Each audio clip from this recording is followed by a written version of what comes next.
Bonjour Nathalie, et puis bienvenue dans cet entretien pour mon blog Un monde pour les introvertis. Et merci d'avoir Bonjour. accepté cet entretien. Merci beaucoup à toi de m'avoir invité. En fait, on s'est contacté un peu par hasard parce que je t'avais contacté pour écrire un article dans le cadre du festival là, pour le site développement personnel. Et puis tu m'as répondu que tu découvrais mon blog au passage et que le thème des introvertis te parlait beaucoup et puis il parlait aussi à tes clientes. Donc c'est pour ça que je t'ai contacté pour te demander si tu accepterais de faire un entretien. Et nous voilà. Donc est-ce que tu pourrais te présenter d'abord un peu qui es-tu? Alors, je m'appelle Nathalie Antonio Giraud, j'ai créé Revel Coaching et avec cette société, en fait, j'accompagne les femmes qui ont créé leur activité et je les aide à en vivre. Donc, souvent, elles ont créé leur activité autour de leur passion et elles ont des compétences dans ce domaine-là, mais par contre, elles ont des difficultés à côté, à savoir trouver des clients, comment avoir la confiance en soi nécessaire. Ce sont souvent des femmes qui se lancent dans l'entrepreneuriat Mhm. en reconversion professionnelle, donc c'est un domaine qui est tout nouveau et qui peut être un peu angoissant. Et souvent, c'est des femmes qui sont déjà, qui travaillent actuellement ou qui sont peut-être en congé maternité, par exemple. Alors, ce sont plus souvent des femmes souvent elles ont déjà lancé leur activité ou alors elles sont en train de la lancer. Et principalement, elles travaillent dans les métiers de l'accompagnement ou du bien-être. Donc, c'est des coachs, des thérapeutes, enfin, pas vraiment des thérapeutes, des coachs, des réflexologues, des professeurs de yoga, des praticiens dans le bien-être. Voilà, ce sont souvent des femmes qui ont commencé déjà à exercer un petit peu et qui peinent en fait à se faire connaître, qui ne savent pas comment faire, qui n'osent pas, qui se sentent mal à l'aise avec la relation, aller dans les soirées réseau, tout ce genre de Mhm. choses, hein. D'accord. Et donc je les accompagne sur deux volets, la partie marketing, on va dire, commerciale, et la partie plus émotionnelle, confiance en soi, et puis trouver le style de communication qui leur convient. D'accord. On va revenir de long en large, je pense, sur le thème de la confiance en soi, mais juste sur l'aspect commercial. Donc, alors ça rejoint peut-être un peu la confiance en soi, mais est-ce qu'il y a des problèmes pour euh, oser demander le bon prix, par exemple, ou oser, je ne sais pas, en quoi tu les accompagnes? En fait, oui, effectivement, ça peut être lié au prix, mais principalement, c'est vraiment se faire connaître. Ce sont Ouais. souvent des personnes qui sont, on en parlera peut-être un peu après, mais qui sont aussi à tendance plutôt introvertie, donc qui n'aiment pas forcément aller faire des conférences ou aller dans des soirées réseau. Enfin, tous ces moyens qu'on connaît et qui sont ceux qu'on nous dit qui fonctionnent. Donc, elles ne se sentent pas à l'aise dans ce domaine-là et du coup, elles n'osent pas et elles se sentent en difficulté et se demandent même s'il n'y a pas quelque chose qui cloche chez elles, en fait, hein. Mm, mm. Euh, donc voilà, et ça peut être aussi effectivement lié au prix, à sa valeur, savoir comment parler de soi, comment parler de ce qu'on fait. Quand on travaille dans le bien-être ou l'accompagnement, par exemple, on est soi-même, enfin, on donne un service à quelqu'un, mais c'est nous qui faisons ce service. Donc, il y a un petit peu une confusion parfois entre soi-même et le service, donc entre le prix et la valeur. Donc, Ouais, ouais, ouais. ça peut être un souci. Tu disais qu'il y avait quelque chose, qu'elle pensait qu'il y avait quelque chose qui cloche en elle. Ouais. Et donc, tu le vois comment, toi, ça? En fait, moi, j'ai longtemps pensé ça de moi aussi. Je me Mhm. disais, pourquoi moi, j'aime pas ce genre de choses? Pourquoi j'ai pas le contact plus facile quand je vais dans des réunions ou dans des conférences? Et puis, en lisant donc le livre de Suzanne Cain, en écoutant ses conférences, j'ai vraiment compris que, en fait, c'est pas que quelque chose clochait, c'est que c'était pas moi, en fait. J'aime pas ça. C'est quelque chose qui n'est pas dans ma nature. Et même si je me considère pas complètement introvertie, mais je me considère plutôt introvertie, effectivement, Mhm. j'ai vraiment réalisé qu'il y a d'autres façons de faire dans lesquelles, là, pour le coup, je me sens à l'aise, je suis bien et tout va bien. Donc, c'est pas qu'on peut pas le faire, c'est pas que ça cloche, parce qu'on sait le faire. On peut, si on se force, on sait le faire. Mais on revient de là complètement épuisé, Mhm. découragé, démotivé. Donc, je pense que c'est vraiment d'identifier quel est son niveau d'introversion et puis de quoi on a besoin pour faire fonctionner son entreprise et être créatif, quoi, trouver d'autres façons de Mhm. faire les choses. Donc, si je comprends bien, toi, c'est un thème qui t'a vraiment beaucoup parlé, hein, l'introversion. Ça a été une révélation pour Ouais. moi, parce que longtemps j'étais qualifiée de timide, même dans des situations où je me trouvais pas timide, j'avais juste pas envie de participer, ou j'étais peut-être plus en retrait, où j'avais besoin de plus de temps tout simplement pour participer. Et à côté de ça, en petit comité, je suis pas du tout timide, et bien au contraire. Donc je me reconnaissais pas vraiment dans le terme timide. Tu es peut-être même capable parfois je sais pas, de faire des présentations devant une Oui, vingtaine de personnes, ou si tu es c'est préparé, ça. hein. Oui, oui, c'est ça. Donc, Mm. voilà, donc il y avait quelque chose qui était pas, voilà, qui était pas vraiment moi. Et puis en écoutant Susan Cain parler, j'ai vraiment compris qu'il fallait que je travaille là-dessus, que je comprenne ce qui était bon pour moi et comment je pouvais utiliser voir mon introversion comme une qualité plutôt que comme un boulet à traîner en fait. Voilà. Donc c'est le TED de Suzanne Cain que tu as commencé par. J'ai commencé par ça, ouais. Ouais, ouais. Jamais enfin, je me serais pas vraiment définie comme introvertie parce que je trouve qu'en français, ça a une connotation qui est un petit peu négative. Ça a l'air de dire qu'on n'aime pas les gens, en fait. C'est un Mm, peu mm, comme ça mm. qu'on me ressent. Alors que j'aime le contact, j'aime rencontrer des gens, juste dans des circonstances qui ne sont pas forcément des grandes réunions ou Ouais, voilà. et donc toi, depuis que tu as découvert ça, tu as adapté ton style de communication. En quoi ça t'a aidé pour toi-même peut-être, et puis pour ton business, dans la manière dont tu abordes les gens. Bon, déjà, ça m'a déculpabilisé Ouais. de pas. Enfin, ça m'a déculpabilisé de pas aller dans les réunions réseau, dans donc, faire du réseautage, toutes ces choses-là. J'ai vraiment décidé de travailler différemment. Donc, je travaille beaucoup par Internet, par les articles, par le blogging.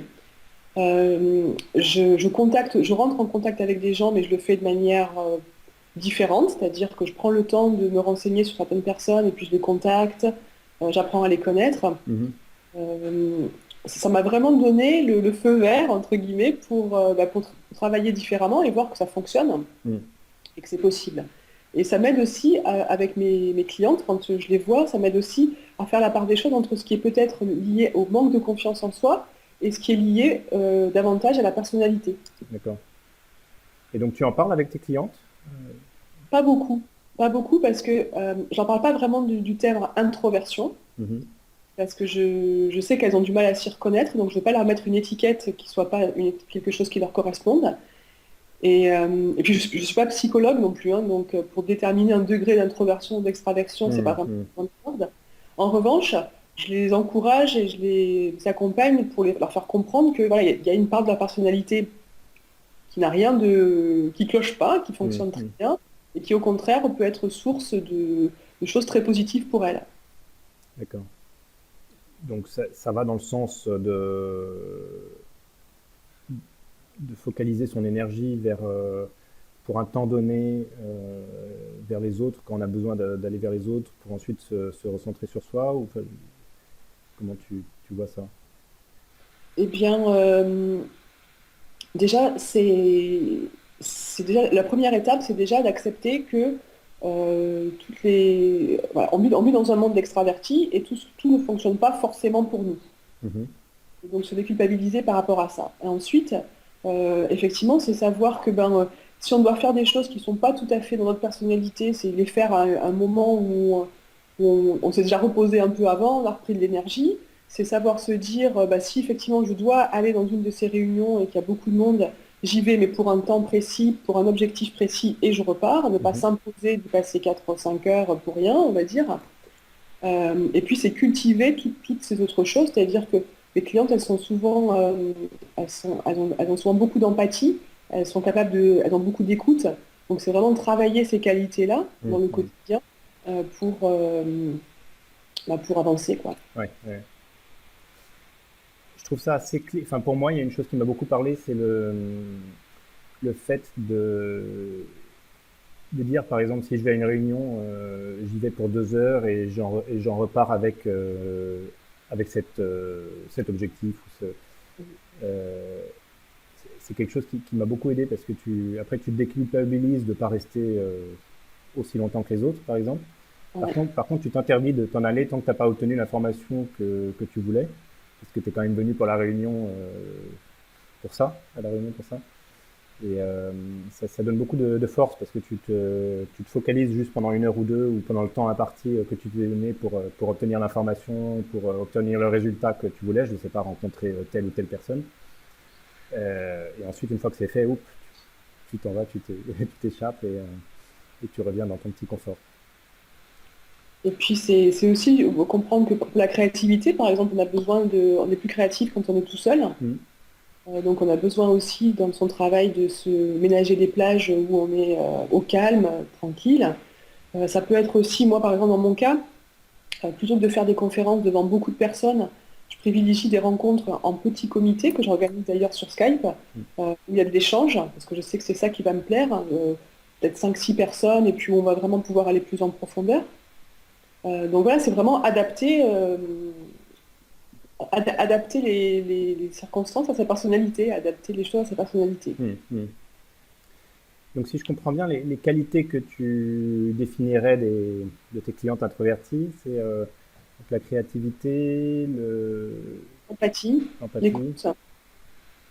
L'écoute, ça c'est vraiment important. Elles ont souvent beaucoup d'intuition pour percevoir les gens parce elles vont souvent en profondeur dans les relations, donc elles comprennent les personnes, elles les Mhm. écoutent. Euh, voilà, c'est vraiment les choses principales. Euh, Ouais, d'accord. Et donc, tu vois des résultats nets chez certaines de tes clientes qui prennent vraiment de l'ampleur, de la confiance en soi mais oui, et qui alors se trouvent un style, peut-être, un style nouveau. bah là justement, cette semaine, juste quand on a fixé le rendez-vous là pour cette interview, il y a une ancienne cliente qui m'a écrit pour me dire ouais c'est super, donc elle est réflexologue et donc elle avait pris le parti de travailler, on avait travaillé ensemble sur des petits partenariats donc Mhm. avec différentes personnes, mais des choses très ciblées. Euh, dans lesquelles elle se sent à l'aise. Et donc, ça avait bien fonctionné. Et elle revenait vers moi en me disant, bah, c'est super, ma confiance en moi a complètement explosé, en fait. Parce elle se sent dans son élément, elle se sent à l'aise. Donc, du coup, ça lui donne même de l'énergie pour faire d'autres choses qu'elle n'aurait pas souhaité faire auparavant, en Mhm. fait. Donc, et ça, c'est vraiment pour moi, c'est le meilleur résultat. Après, évidemment, les résultats tangibles, ça va être bah, trouver des clients, vivre de sa passion. Ça, c'est la partie plus concrète. Mais moi, la partie émotionnellement qui me plaît le plus, c'est ça. C'est quand je vois qu'elles sont épanouies dans ce qu'elles font et qu'elles reviennent en se disant, bah, ça y est, quoi, j'ai pas peur d'y aller parce que bah, je fais ce que j'aime et je sais comment le faire, en fait. C'est ça. Mhm. Mhm. Ça, c'est chouette. Ça, c'est chouette. Et elles te disent merci, Nathalie. C'est surtout elles aussi Ouais. c'est elles qui ont fait ce travail-là parce qu'il faut aussi accepter d'être un peu à contre-courant parfois. Mhm. Mhm. Ouais, ouais. Voilà, Tu travailles aussi avec tes clientes sur le web marketing, sur comment trouver son style peut-être en web marketing. Oui, et justement sur la partie trouver le ton, arriver en fait, à se dévoiler à travers Internet, donc à travers les Mhm. articles et les réseaux sociaux, ce qui n'est pas forcément quelque chose de très simple, Mhm. parce que mes clientes aussi, enfin, beaucoup de mes clientes ont tendance, pas toutes, mais beaucoup ont tendance à pas vouloir tellement se dévoiler. Elles se sentent pas forcément à l'aise, même enfin, sur les réseaux Même sur les sociaux. réseaux sociaux. Mhm. Ouais. Et elles se reconnaissent pas dans cette culture qui va dire bah voilà ouais super à midi j'ai mangé telle chose, je poste la photo, c'était génial. Donc,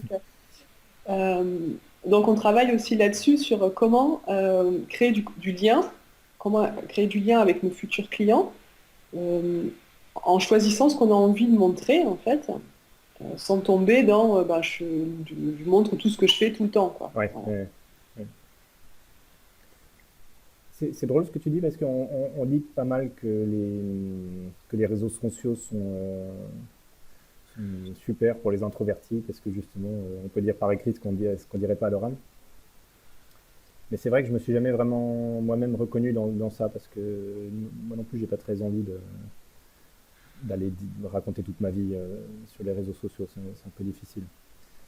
Euh, Mais quand tu Moi, lis, si je lis un peu des blogs américains sur l'introversion, et tout le monde dit, oui, je sais plus, il y a des sondages qui montrent que 70% des internautes sont des introvertis, bon, un peu surprenant. Oui, c'est surprenant parce que sur les réseaux sociaux, au contraire, je trouve que c'est un mécanisme qui est très extraverti. Ouais. Mm. On parle beaucoup, enfin on écrit beaucoup, on parle beaucoup de soi, donc ça c'est plutôt quelque chose sans connaître les gens à Mm. qui on parle. Donc c'est pas des mécanismes dans lesquels moi en tout cas je me reconnais beaucoup. Ouais, ouais. Il faut aussi faire des vidéos sur Internet pour se faire connaître. Oui, alors YouTube est un bon moyen de développer sa clientèle. Donc, est-ce que c'est quelque chose que tu utilises et que tu conseilles à tes clientes ou est-ce que... c'est quelque chose que j'utilise. Alors je fais des petites vidéos, pareil, un petit format. Ça dure pas longtemps, 3-4 minutes. Je le fais que quand vraiment je sens que j'ai envie de le faire. Je force pas à... Je me dis pas, bon, il faut absolument que tu fasses des vidéos, c'est Hmm. important. Quand moi je sens sur le sujet que je préférais en parler qu'écrire, alors je fais des vidéos. Et là, pareil, je cache pas non plus mes difficultés ou mes doutes ou mes craintes par rapport à ça. Je pense que le mieux, c'est d'être le plus honnête possible par rapport à tout ça, quoi. Ouais, ouais, ouais, c'est sûr. D'être authentique, quoi. Oui, être authentique. Et puis, je pense que plus on va montrer que c'est naturel d'être introverti, de pas forcément être oui, super à l'aise en vidéo voilà, enfin, c'est comme tout, hein, ça prend du temps, voilà. Hmm. Plus on va montrer ça, plus les gens vont accepter aussi de se sentir comme ça. Et moins on va avoir au- au- plus on va aider en fait les autres personnes à pas se sentir mal à l'aise avec quelque chose qui va pas, à se poser des Ouais, questions. ouais. À se sentir normal, quoi. Ouais, se sentir normal, voilà, c'est ça. Eh, alors, est-ce que tu pourrais, si tu devais donner un conseil au lecteur introverti de mon blog, qu'est-ce que ce serait? Alors, je pense que un conseil, ça serait vraiment tu vois, de suivre ce que ton cœur ou ton intuition te dicte, Mhm.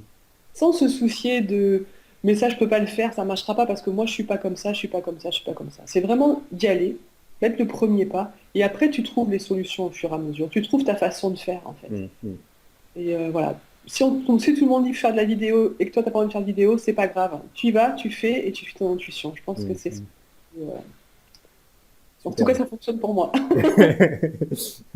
Superbe comme conclusion. Bah, merci beaucoup. Je pense qu'on a fait un bon tour de la question. Euh, et bah, merci encore pour cet entretien. Et je te souhaite plein de succès à l'avenir dans tes activités.